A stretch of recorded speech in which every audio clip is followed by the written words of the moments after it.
Holosky podcast. We are your hosts. I'm Steven. And Kyle. And it's Monday, Holocult. So you know what that means.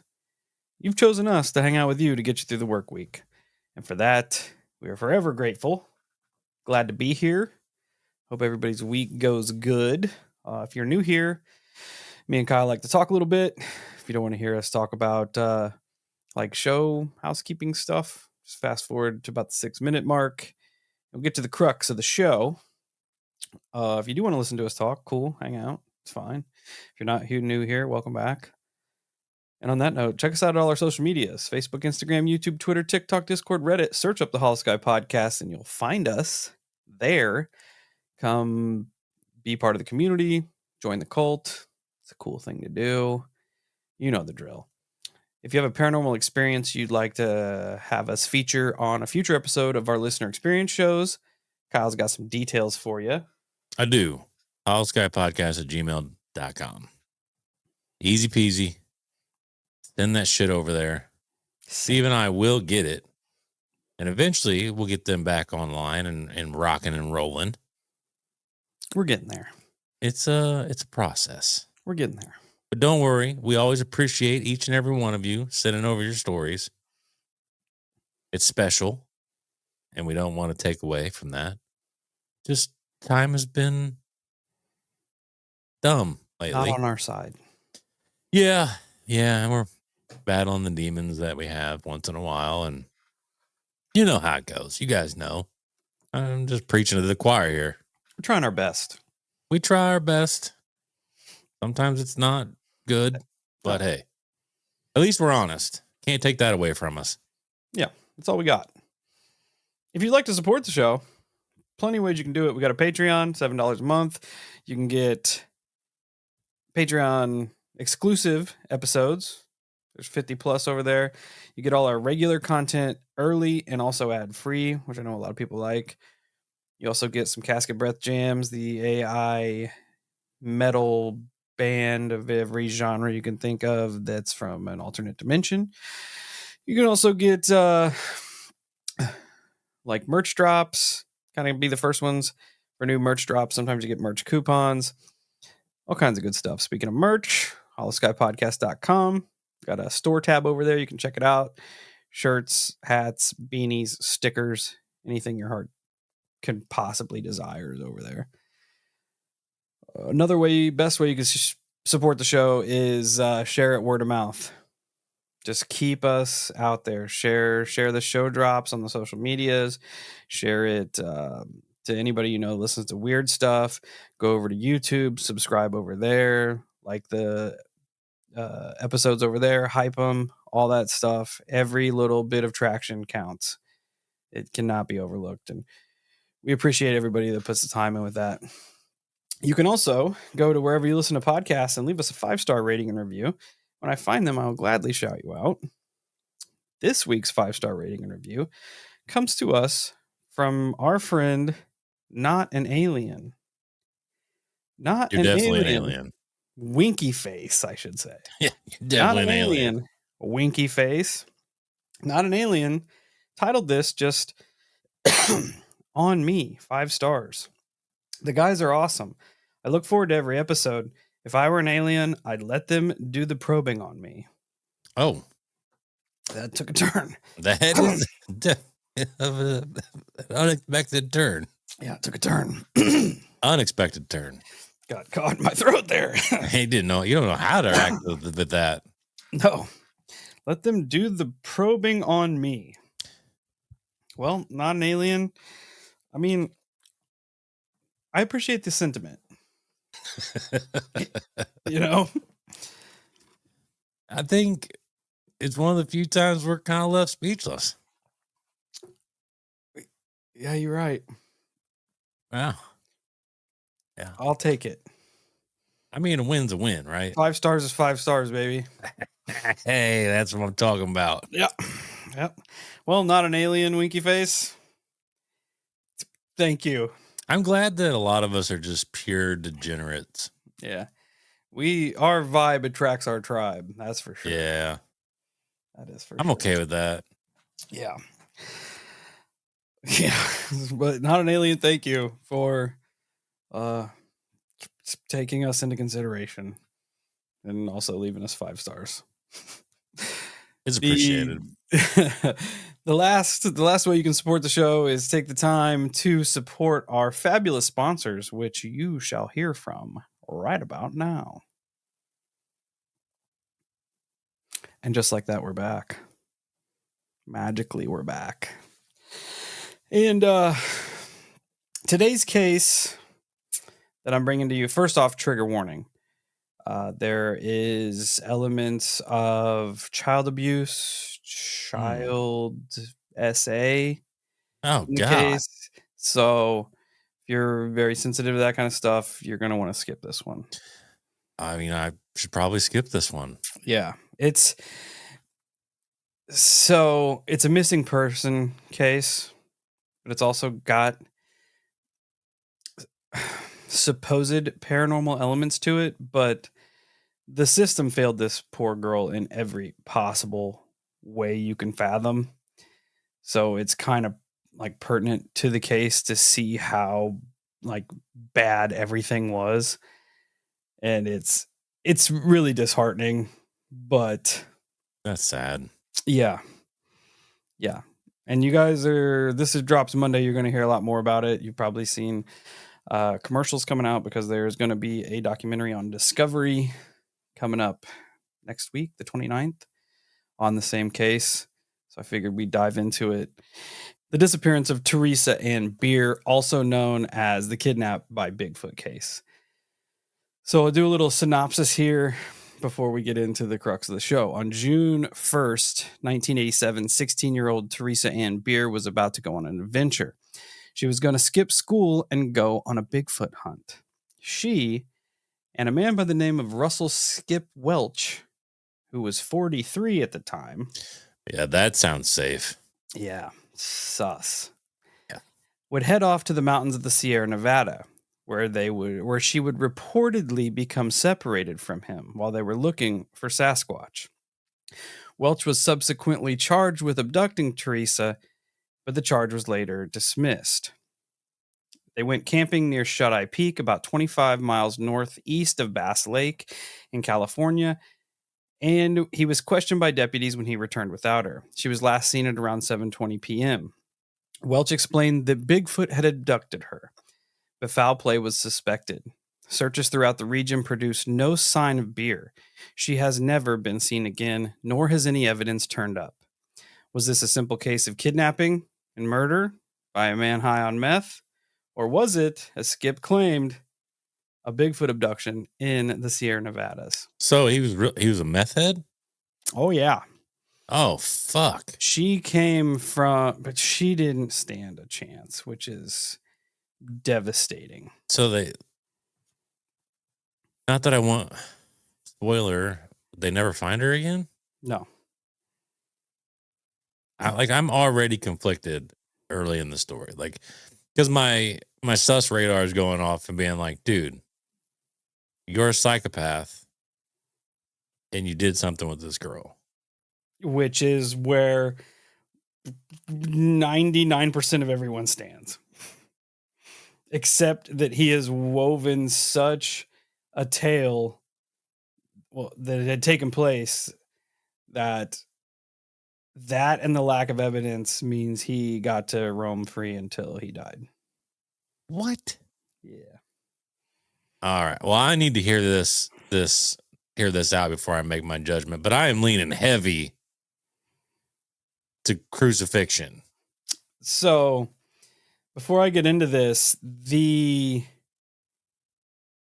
gene pool that Theresa comes from gets really convoluted. It's really probably tough to follow here.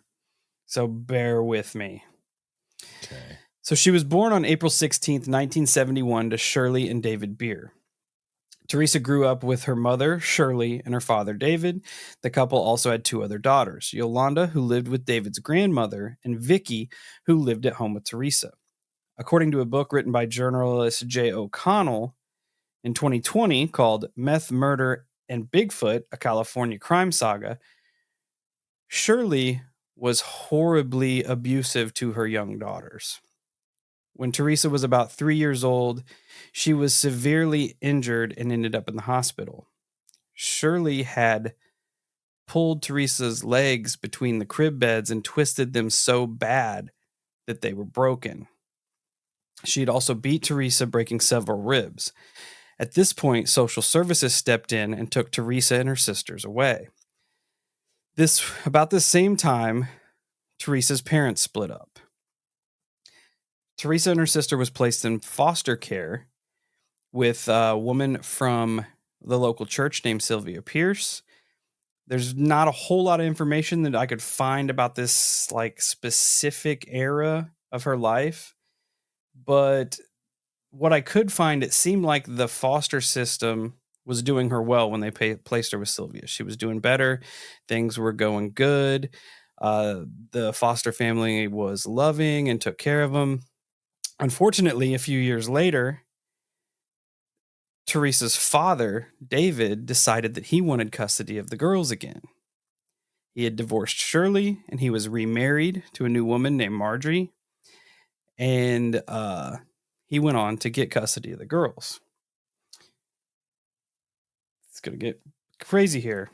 So Margie had previously been married to Shirley's half-brother, John Richmond. So David and Shirley were married, got divorced. Mm-hmm. David marries Margie, who is divorced from Shirley's half-brother. Wow. Yeah. It's a gene puddle that's a wicked web that's spun. It sounds like it.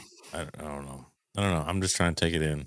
Yeah. Okay. So David was granted custody. They moved to Southern California, where unfortunately for the two girls, Margie wasn't much better than their birth parents. She also started to be abusive to the daughters by starving them. She would lock up the refrigerator, sit there and eat meals in front of them while they were starving. Pretty big piece of shit. How the fuck can you do that? By being a pretty big piece of shit. And then like the fact that those people still get to walk around blows my fucking mind. It's crazy. Instantaneously upon, of course, a rightful trial, but instantaneously that guilty verdict comes down. You should be bare minimum locked up for the rest of your life. Oh yeah. With zero chance of never, ever, ever, ever, ever, ever a chance for redemption. Ever. Yep. And you hurt a kid like that in any way like that, that's a wrap. Done. Over. Done. You're gone. It's over with. And it's like a testament to how much literally every aspect of her life that's supposed to be, protecting her and defending her failed. Even the fail-safes, like the CPS and the foster system failed because they put, like, even if the mother was the abuser, like the father was there. He was complacent. Like, here you go. Just have him again. Yeah, and there's no way, man. Like, motherfuckers need to do better when it comes to protecting kids. Yeah. Everybody needs to do better. It sucks. Theresa would eventually return to Fresno to her great-grandmother's house. Soon after, Theresa's uncle, which is Margie's ex-husband, Blind Johnny Richmond, was granted custody of Theresa. He was a 42-year-old man who claimed to have lost his eyesight while playing Russian roulette, although some people believed he could still see vaguely. That's a fucking solid role model there. What a shit show. How the fuck does the courts go, oh, you're playing Russian roulette and we're blind. You're definitely worthy of having these kids. You're a responsible adult. Yeah, it gets way worse. Oh, great. Yay. Blind Johnny's daughters from his first marriage lived with Margie and David, who just kind of lost custody of Theresa. He also had two sons that lived with him with his wife, his now wife, who is a prostitute. On top of that, Blind Johnny also had a 17-year-old girlfriend who lived in the house with them named Oh, Tammy Newman. well, there's also another reason to be placed in prison. Yes. John did not treat Theresa any better. He would often make her miss school to stay home to babysit his sons. It was also claimed that he and a lot of his drug addict friends sexually abused Theresa. This would later be confirmed by Tammy, the 17-year-old girlfriend. Fucking scorched earth. Yeah. Confirmed through Detective Doug Stokes, who worked the case and spoke with the author of the book, Jay O'Connell, one of John's friends, who, well, you can assume took place in all of this horrible shit, was a 43-year-old methamphetamine user, also self-described amateur Bigfoot enthusiast named Russell Skip Welch. He was the one who took Theresa to the Sierra Nevada mountains. Skip had been married to a woman named Shannon, but according to media reports, she had passed away in 1985 and died of a drug overdose. Surprise, surprise. Yeah. Skip painted houses to earn money, but he also had an interest in camping and searching for minerals in the wilderness. Skip's other hobby was filing mineral claims. Little fucking meth crystals. Yeah.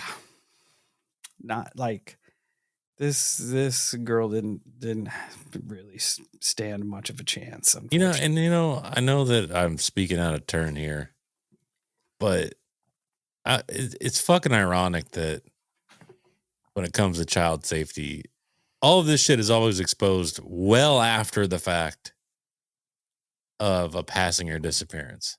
Yep. It's almost like when they're alive and well, nobody pays it any zero fucking attention. And then when it's a missing persons case or a homicide, then the story gets unraveled rather quickly in most cases. What could we have done different? What could we have done different? I don't know. Not give them to fucking meth heads. That's a start. That's a fucking start. Or even bare minimum, not even a meth head. You gave them to a fucking dude who went blind from Russian roulette. If that doesn't scream responsible adult, I don't know what does. Yeah, you're right. Fucking this is the craziest story I've ever heard in my life. And we've talked about some shit. It's bonkers. It's insanity. It's bonkers that the scariest stuff has nothing to do with the paranormal. Yeah. Okay, so Skip had filed paperwork for other claims in the north of the state of California, near the southern boundary of Yosemite National Park. This remote area of the country, there are thousands of acres of untamed wilderness. One of the areas where Skip liked to go, according to the book, was an area called Ghost Canyon. Skip believed it was once an Indian burial ground back in the early 1800s. Fresno and the area around it, like a lot of areas around the United States at that time, had a serious meth problem. The meth trade was exploding. Both John and Skip used meth. It was always around the house. On the morning she disappeared, Theresa left home as if she was going to go to school, but she had a secret plan. Earlier that week, she had told two of her friends that she planned to skip school and head into the mountains with Skip so they could look for Bigfoot, who she claimed Skip had seen before. Skip was a self-proclaimed Bigfoot expert, apparently, and he knew just where to find them. So on June 1st, Skip came over to John Richmond's house. He told John that he would drive Theresa to school, but their actual plan, as she had told her friends, was to search for Bigfoot. Or at least that's what Theresa thought was the plan. After that, Theresa disappeared. When she didn't show up at school, administrators called the house and talked to John. Which, in another weird turn of events, John told the administrator at the school that Theresa was homesick, when he had no idea where she was. It's hard telling the motivation behind that. He said, was he in on it with Skip? Did he just not give a shit? Did he have a bunch of meth at home and he wasn't trying to? Because I know when meth heads get all tweaked up, they become hella paranoid. Yeah. Yeah, Like that's probably true too. like I've been around people on it, and like paranoia isn't even a good description of how they actually are. Yeah. They are out of their fucking minds with paranoia. I worked with the dude, love the dude when he's sober. Not talking shit at all about the guy. But we was in a whole another fucking town. Like hours away from his hometown. Hours away. He was convinced that in this particular house on this random ass street that his old lady was in there having an affair. Yeah, we just pull into the neighborhood. It's not like we'd been there for days or weeks or anything like that. Just got there, and he knew that was the house. That was it. Huh. And I'm like, oh my God, this is going to end bad. Yeah. This is going to be bad. Yeah. That's kind of where this goes too. It's like they're out of their minds, man. Out of their minds. Yeah. He admitted that he had lied by saying Theresa was homesick. He later told the police that he lied because he wanted to handle the matter himself. He spent the day searching for her, speaking with various acquaintances, none of which saw Theresa, but most of them warned him about how shady Skip was. I mean, he is a good Samaritan and all. Yeah. But as to why he lied, like a lot of other parts of this case, who knows? Yeah. Who I knows? mean, there I could think be you're a onto whole something with the whole meth thing, like not wanting the cops dude. I to mean, show that up. makes the most sense. Yeah. We do know a few things about what happened that morning. After leaving Theresa's house, Skip and Theresa stopped off at his daughter Chandra's house because he was having some trouble with his super sweet 1976 Monte Carlo. Broke down. He had to work on it at his daughter's house. One of the things that's particularly disturbing about this, among obviously everything else, is that according to the book that was written, even his daughter Chandra later told police that she had a bad feeling about Skip. So I don't know, like, why don't you be a person and interject? Yeah. Just throwing that out there. Yeah. Because Throwing that out there, man. Like if anybody I knew around me was about to get in a car or whatever with a person that gave me fucking the ick. with the meth creepster. Yeah, I'm gonna be like, nah, how about you don't? Because I'm about to make a big fucking scene here in a minute. So let's just not do that. Let's go get some ice cream or something, you know? Yeah, yeah. You're about to get so much more angry. I probably will. She told, keep in mind, this is Skip's daughter, told police that Skip had a bad habit. Uh-oh. A habit of offering young women drugs and using that to lure them into the woods for sexual encounters. My God. One such example was a 17-year-old girl named Michelle that Skip had taken on a previous trip. She was interviewed by detectives after Theresa's disappearance. She was warned by friends not to go with him, but she did anyway. She was, however, smart enough to bring two big male friends with her. These friends were about 10 years older than her. I don't know what was going on in this town, like where the 30-year-olds are hanging out with the 17-year-olds and everybody's just cool with it. Weird. Yeah, that's understatement. Weird.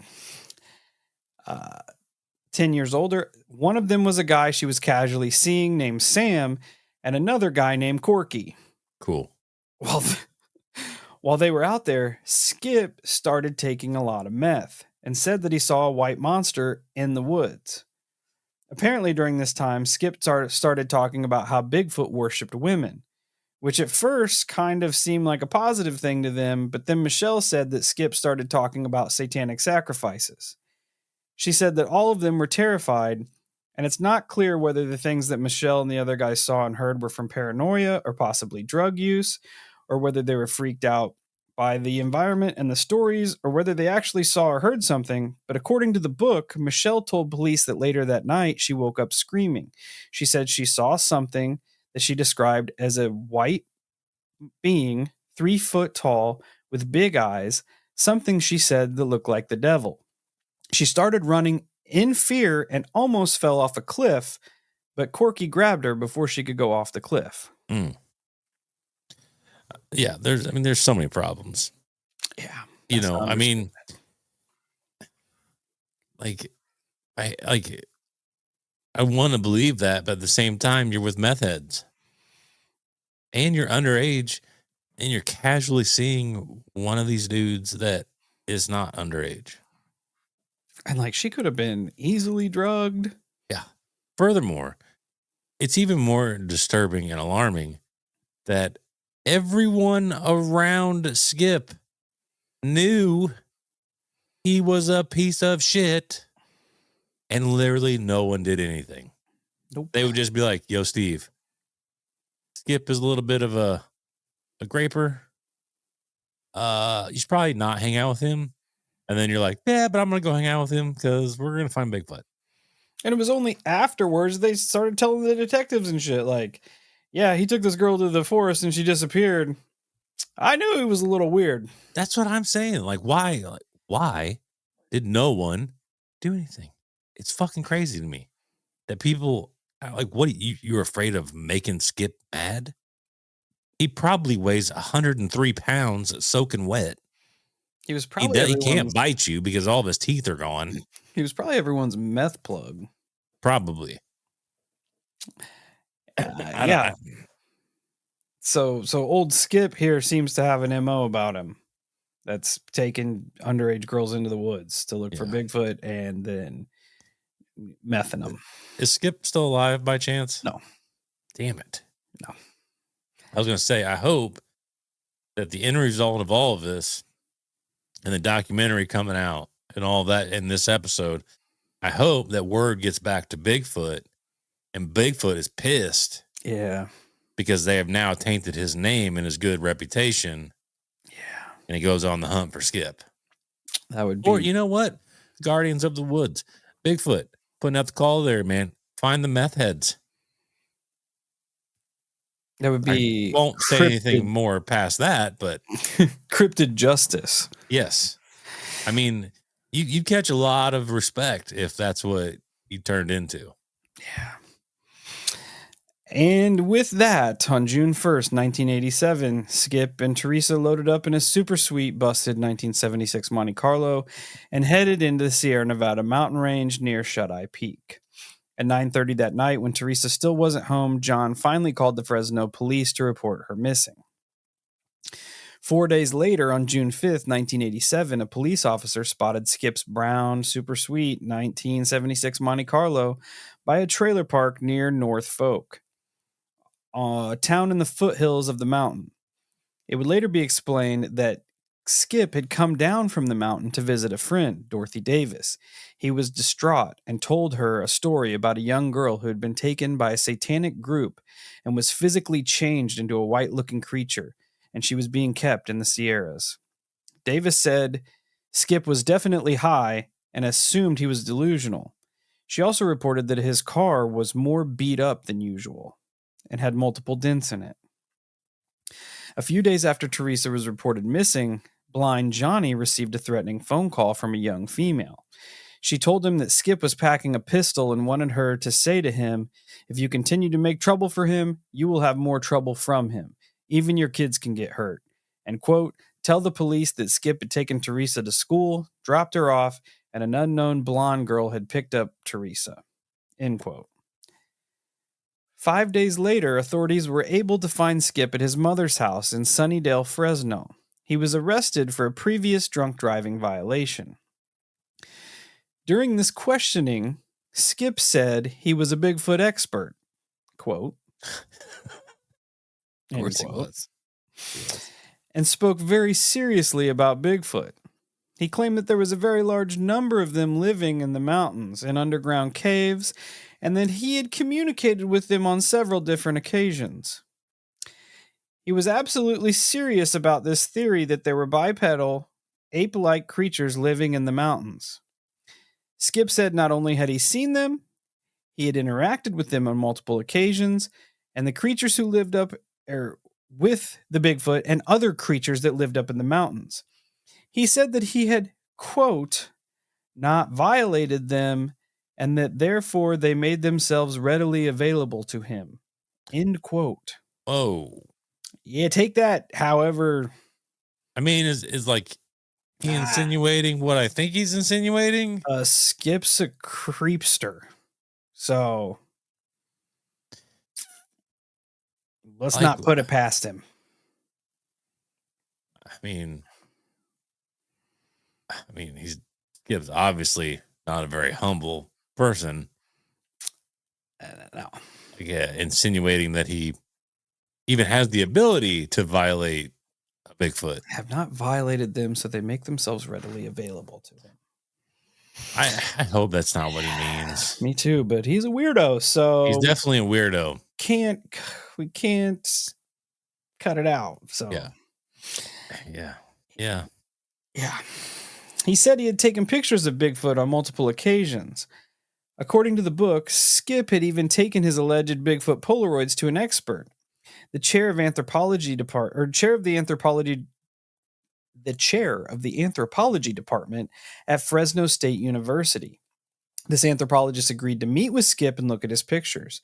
When Skip showed the anthropologist the photos that he was so excited about, the anthropologist told J. O'Connell, the author of the book, years later that he vividly remembered that meeting, that he didn't see anything in the pictures except shadows, and that he talked to Skip about projection, the idea that we project images of expectations. Basically, we see what we want to see sometimes. The expert saw zero evidence of Bigfoot, but Skip was absolutely convinced that he had seen Bigfoot, and he wasn't going to let someone else tell him otherwise. In fact, a few days later, Skip left a brown paper bag full of bones at the anthropologist's office that apparently were not human in nature. This dude's bonkers. It's batshit crazy. Yeah. And it almost had me. It almost had me when he was telling the police, listen, I took photographic evidence to so-and-so of this university. For a second in my brain, I was like, that's kind of weird. I don't really expect a meth head to make that part up. Right? And then you're like, but then they question this guy and he's like, yeah, he came here. He definitely did. Mm-hmm. However, there wasn't shit in the photograph. He also brought a bag of bones. Yeah. That could be anything. Probably fucking rotisserie chicken bones from Walmart. Probably. That he didn't pay for. No. He definitely ate it while walking around the store. At this point, the police began to question him about Theresa. His story changed several times, and he insisted on calling her Sam, a nickname that he had given her, which kind of muddied the water in the missing persons case because the initial flyers that were put out, they had named her Sam on the flyers. Yeah, because that makes sense. That makes sense. Let's look for so-and-so that I have a nickname for. We'll just use the nickname because everybody knows that it's my nickname for her. Literally everyone's dropping the ball. The ball's not even in the court at this point. No. The ball's not even existent. No. It's gone. So some of the stories that our buddy Skip, not our buddy, fuck that guy. Yeah. Skip here, told was first he claimed to drop her off at school. And the cops are like, no, you didn't. So he's like, yeah, you're right. We went to the mountain to look for Bigfoot. Then he claimed that Theresa had ran off in the woods with another young woman and later claimed that she had left with other campers. And they're like, we don't think that's true. And he's like, well, that's probably also right. Bigfoot had forcefully taken her. I love it. They're like, oh, did he? And then he's like, well, actually, Theresa got really excited after she'd seen Bigfoot a couple times, which led her to run off into the woods to chase the creature, and he couldn't find her. And they're like, oh, did she? And he said, but don't bother looking for her because she's not coming back because she's going to be happier with the Bigfoot community in the mountains than she would have been at home. I mean, Skip does seem like he's got his shit together. Yeah, and I would rather live with a Bigfoot colony than have to live in the meth colony. Yeah. Oh, yeah. Hands down. Yeah. This guy, not only is he a meth head, he's a fucking moron. Yeah. I love how he's just telling them stories and they're like, yeah, it's not real. And he's like, yeah, you're right. Yeah. What really happened, though, was this. And they're like, no, it didn't. And he goes, yeah, you're right. Yeah. Yeah. Like, I hate to break it to you, but after the first one, they're not going to believe anything you fucking say. Oh, but You're he done. did. He said that she was going to be happier in the Bigfoot community because Bigfoots are, quote, super intelligent beings. Okay. He went on to say that not only did Bigfoot exist in the Sierra Nevada mountains, but that Bigfoot was guarding a race of super intelligent beings that lived on the mountain. Hmm. He said these particular Bigfoots are 10 to 11 feet tall, hairy, and this master race of beings that lived in the mountains look like regular people. He said one of the master race humanoids apparently really liked Theresa. Skip said that the super intelligent being who was hanging out with Theresa actually kind of looked like her. Hmm. The tale is just telling itself at this point. Yeah. Well, yeah. I mean, and the unfortunate thing is that, like, on any given day, I probably would believe that story. Except for the fact that you're a meth head and you have a rap sheet of doing this to people. Yeah. Because a lot of what he's saying is not exactly far off. However, you can never discount the fact that he's a meth head. And like, I can't drive that home enough. Yeah. And he's definitely a creeper. The fuck probably couldn't afford ayahuasca and was like, well, second best thing, meth. Let's see. I'm gonna go on a spiritual journey and smoke a fucking battery. Yeah.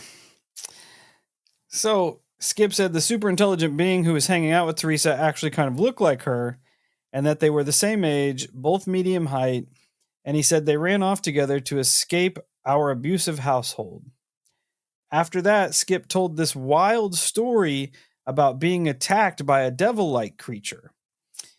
He said he was trying to get down the mountain and drive away, but he said the creature basically picked up his car and made it hover off the ground. He then said that the entity was actually inside the vehicle with him, and he said when he looked in the rearview mirror, he saw the face of a man in the back seat. He then said that he began to believe that he was actually seeing the face of Satan riding in the car with him. So he told the detectives that he decided to fight the devil in his car. He's definitely a noble man. Yes.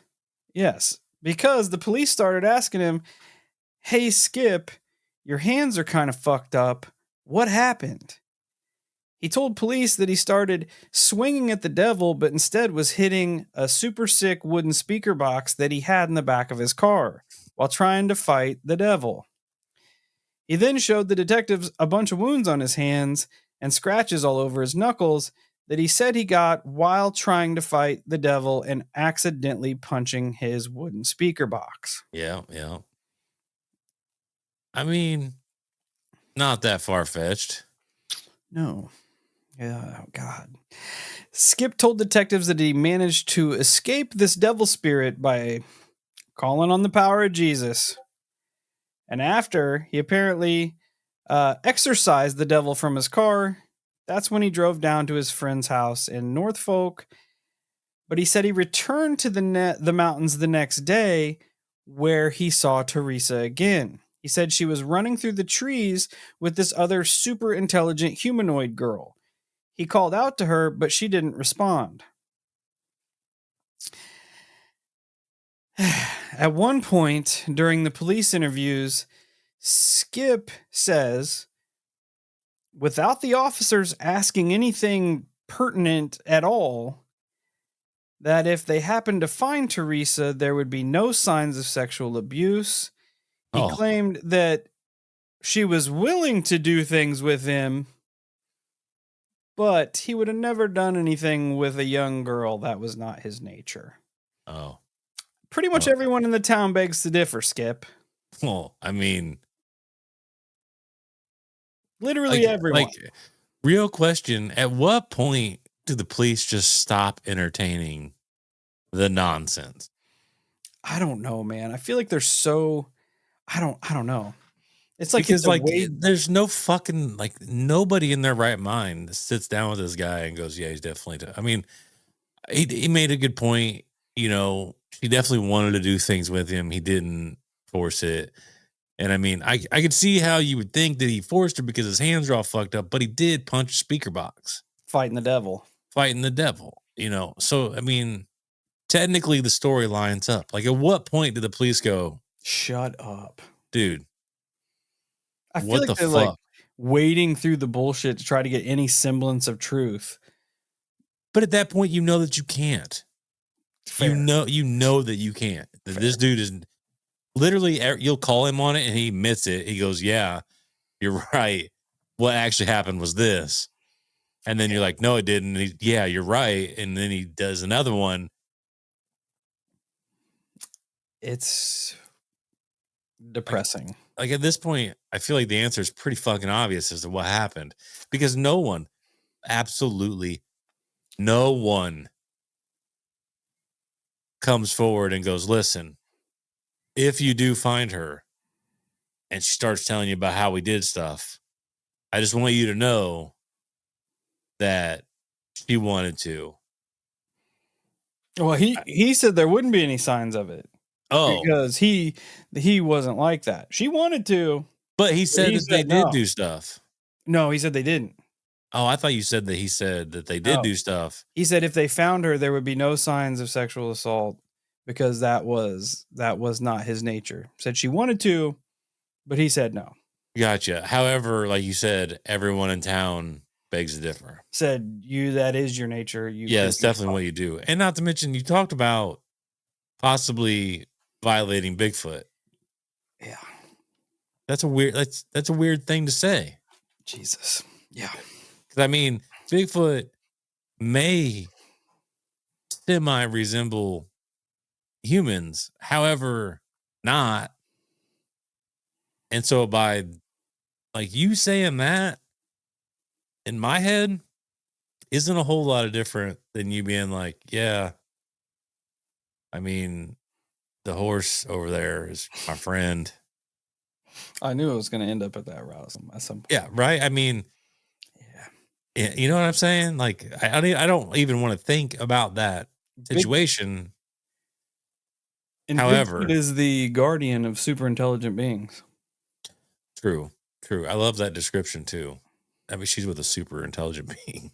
Yeah, she's way happier because she's with a super intelligent being. Yeah. What a piece of shit. Anyway, dude, did he at least get the death penalty? Oh no, you're gonna get real mad. Oh, awesome. So Skip agreed to show authorities the campsite where he and Theresa allegedly stayed at. Keep in mind, this is after he told them that he took her to school, and then was like, "Nah, I didn't actually do that. That wouldn't actually be." So he led them to a small grove of trees at the meadow's edge along Browns Creek. At the inner area of this grove, there was a smoldering fire among some heavy layer of pine needles that appeared to be somewhat damp. This burnt area was approximately 3.5 feet wide by 8 feet long. There were these blankets that were put up. They were in a specific formation. I'm assuming probably like a tent, maybe. There was a camera, a purse, an off-white bra, a t-shirt, pictures of the countryside, and a picture of Skip playing a guitar while sitting on what appeared to be the blanket in the grove area. There were also pictures of Theresa. The campsite where all this was found turned out to be completely staged by Skip. Oh, what the fuck? He went back and completely staged this entire campsite. From the photos he took of the topography of the land, local deputies figured out that the pictures he took that he claimed were from the campsite was actually at a place 20 miles away in Ghost Canyon, where Skip had a mineral claim. Holy moly. Yeah. Even though he had allegedly lied about the campsite, the meadow and the canyons were both searched. A helicopter searching for clues and signs of Theresa's whereabouts spotted something on the hillside above Brown Creek's camp. It turned out to be a blue shirt that belonged to Skip. It had meth in the pocket. Of course it did. Yeah. Searches by bloodhounds were done near the camp. The dogs did detect Theresa's scent at one point, but it didn't amount to anything. No other clues were found. One of Skip's relatives told authorities that Skip had told them about a rock at Ghost Canyon where a girl needed to be tied up and sacrificed to the devil. Skip's 19-year-old nephew, James Welch, came in voluntarily to talk to the police. This might be the only decent human being out of the whole group. He said he needed to talk to someone because he had very important information that could help solve a case. He said he'd gone up into the mountains several times with his uncle. He said he knew his uncle very well, and that his theory was that Skip had led the detectives to a fake campsite, and that he had actually taken Theresa to Ghost Canyon. James said that he thought his uncle, quote, was just trying to lead us on a wild goose chase, end quote. James said that he got into an argument with Skip at one point, and that Skip told him about what he called the burial site of the devil. James said he first thought Skip was talking about Bigfoot worshiping women in a positive way. He then started to realize that he believed that Skip was talking about making some kind of human sacrifice to Bigfoot. Dude. Yeah. I don't like. There's so many twists and turns in this. It's unreal.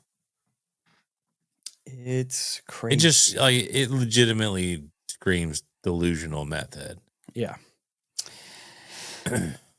So, Skip was charged with child endangerment and child stealing. He was arraigned and released on his reconnaissance by a Judge Gallagher. However, this judge did not realize that a Judge Austin had increased Skip's bail to $30,000 after reviewing the case. So they just let him go. Makes However, sense. luckily they caught their mistake and he was rearrested. 3 days before Skip's trial, authorities dropped the child stealing charge. They had offered to recommend a 1-year sentence if Skip signed a waiver allowing them to go forward with the murder charges if Theresa's body was located, but Skip refused. The prosecution then decided to drop the case to avoid double jeopardy if they wanted to charge him with murder later, which they did not because they didn't have any evidence. So he went completely scot-free. And the fucked up thing is everybody knows he did it. Yep. And they're just like, like, I'm sorry, but when you charge somebody with child kidnapping, they should never go free. Ever, ever, ever. It should be instantaneous prison for life. Yep. Horrific crimes towards children, bare minimum, prison for life. Absolutely agreed. Like this should not be a process. It should be prison for life. And that's on like the bare minimum side of it. Yep. The whole like weird mentality of the people in that town, or not necessarily the whole town, but the people that were in that circle, bonkers, man. Dude. While most people are lucky that I didn't become a fucking lawyer or something, or a prosecutor. Yeah. Because I would crucify everyone in that town. Or a DA or something, whoever has the power, I would hang everybody out to dry. Yeah. The cops, everybody. I'd be trying to hammer them all. Yeah. It's pretty bad. While most people believe that Skip is guilty of killing Theresa and disposing of her body. However, there is a theory put forward by Skip's family that a group of serial killers named the Speed Freak Killers abducted and killed her. While there's as much evidence for the Speed Freak Killers killing her as there is for Bigfoot abducting her. So none. Zero. Yeah. Despite Chandra admitting that her father was a predator at the time of Theresa's disappearance, she defended him after his arrest, claiming that her father's only crime was practicing poor judgment by taking the young girl to the Sierras. Theresa Ann Bier has never been found. At the time of her disappearance, Theresa was 5'5", 110 pounds. She was last seen wearing a white t-shirt, blue jeans, and lace sandals. She had brown hair and hazel eyes. Theresa's upper front teeth protrude. She has a surgical scar on her lower right leg due to the fracture she received from the abuse by her mother. Her nickname is Sam. If anybody has any information on the case, anyone listening, no matter how small, you can contact the Fresno Police Department at 559-621-2541. Theresa's case number is 8736264. My heart goes out to her. Complete failure across the board for this poor girl. Oh, without question. Without question. Everybody that was supposed to protect her did exactly the opposite. Yeah, 100% failed her. Absolutely failed her. It is heartbreaking. It really is. I can't stand hearing things happen to children. There's not one child that deserves anything like that. No. Ever. No, it's ridiculous. And like I said, there's a limited docuseries coming out on Discovery Plus on the 29th. I think they're just going to show it. There's 3 episodes, I believe. They're just going to show it one time through. I don't know if there's going to be replays. Jessica Chobot is hosting it. She was on some of Josh Gates' investigations, and it looks pretty interesting. She's interviewing people in the town. It shows her out boots on the ground, like at the campsites and stuff. It's like, are they legitimately going to play the Bigfoot angle, or is it just like a draw? I think that's what, because the documentary, I think it's called Bigfoot Took Her, but like from a true crime standpoint, and especially from like a parent standpoint, I feel like the paranormal angle is taking everything away from a case that should have been open and shut. Yeah, that's kind of where I'm at with it. That's why I asked, because I feel like it's a mass disservice to play that card. I think the only reason they're doing it is because, like, where the two genres overlap, this is like known as the Bigfoot abduction case. So they're just kind of, it's not. Yeah. It isn't. Like, Bigfoot did not abduct her. No. But that's just what it's known for, because Skip's bonkers ass tale he tried to weave. Yeah.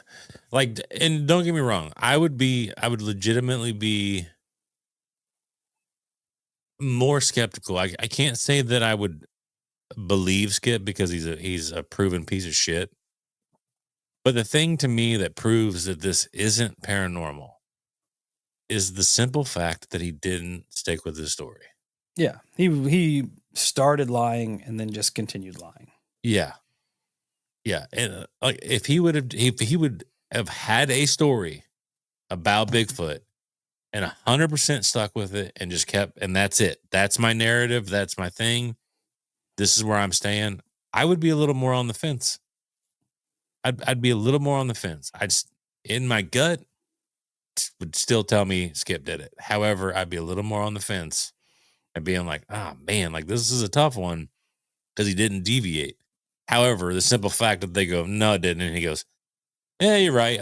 Here's what actually happened. That right there tells me you're a fucking liar. Let me change it 8 more times. Yeah, you're a fucking liar. Yeah. And a piece of trash. Who deserved far worse. Yeah. And I hope that you're getting far worse. He He died in 1998, I believe. I thought I wrote that down in my notes, but I did not. Pretty much everyone surrounded with the case except for like Skip's children and Theresa's siblings have either overdosed or died of heart attacks. So, Surprise, surprise. yeah. Surprise, surprise. It's, I don't know. Shit like that is fucking terrible. And if anybody out there ever comes across a situation, even remotely similar, fucking do something about it. Yeah. Don't sit around and be afraid of it. Do something about it. Say something. And that goes to the fucking cops. Everybody, do the right thing. Come on. This is crazy. That shit should never. That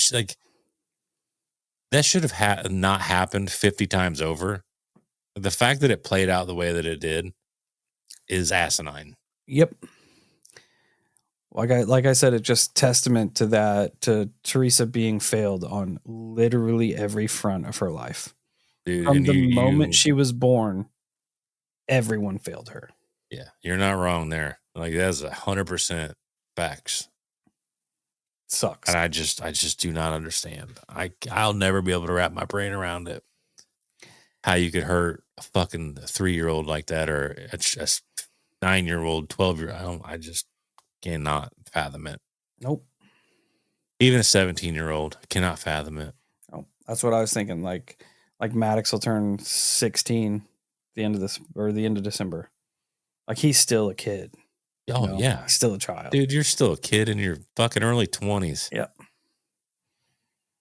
And just to have like everyone that you turn to just be a piece of garbage. It's crazy. Yep. The only person that, like, while the information was not like super available, it seemed like the only person that did her any good was those few short years she lived with Sylvia, the woman from church. Yeah. The only savior. That poor woman's, what could be going through her brain, like she tried to do something good, and like the state came back in and were like, we're just gonna give her back. We're gonna see how it works out. Yeah. It's crazy. It is, man. It just goes to show you like what's wrong with humanity. Yeah. There were like, and this is why I hate true crime. This is why I hate that whole genre, because there's so many things that should be so fucking blatantly obvious.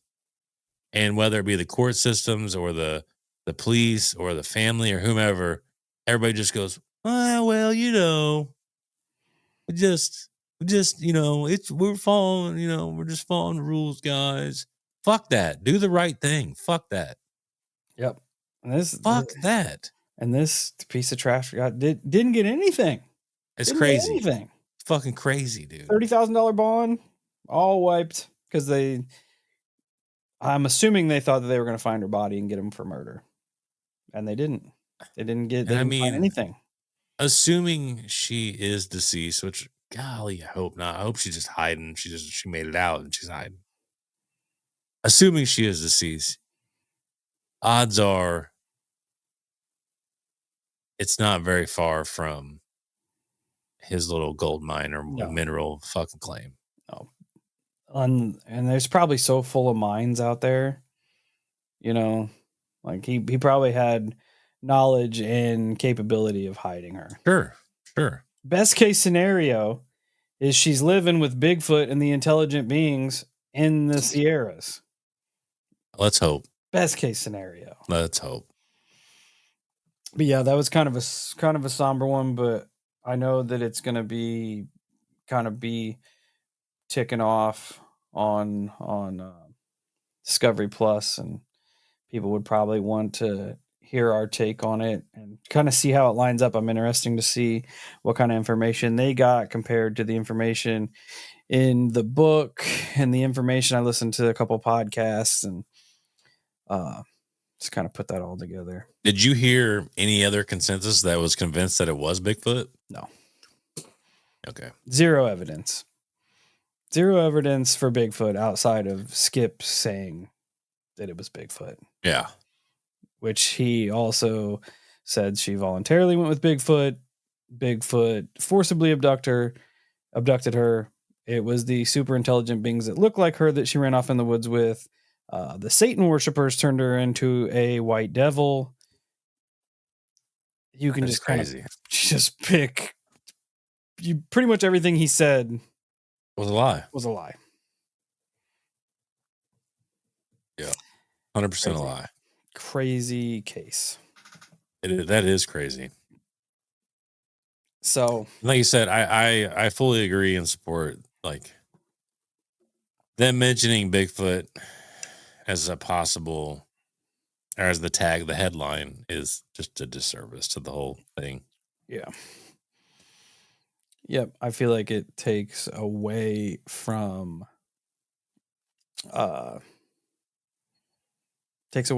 like a legitimate tragedy. Yeah.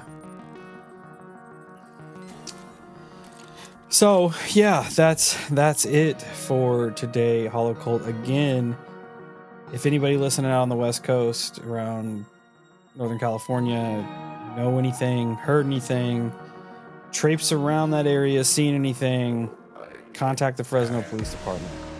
Like they're still interested in the case. If they got this documentary coming out, and hopefully it kicks open some doors. I know anything that like Josh Gates, which it's not him, but anything like him and his crew does is usually pretty legit.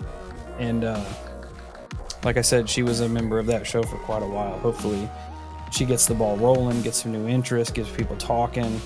That'd be awesome. And they can get to the bottom of it. So again, thanks for hanging out with us in this Monday. Check us out at all our socials. And until we meet again, stay safe, stay weird, and remember, the real monsters are human.